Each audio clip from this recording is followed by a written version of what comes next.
You are looking at Julian's pronunciation guide, where we look at how to pronounce better some of the most mispronounced words in the world, like this other curious word. But how do you say what you're looking for today?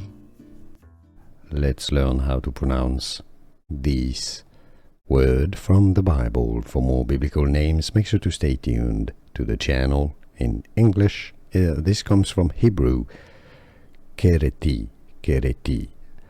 But in English it's pronounced as Cherethites. Yes, it's a K sound. I mean, some say it as Cherethites, which I think is also accepted in English, but because it comes from Hebrew with a K sound, Cherethites. Here are more videos on how to pronounce more confusing words and names too many mispronounced. Like this video if you found it useful. I appreciate your support. I'll see you soon and thanks for watching.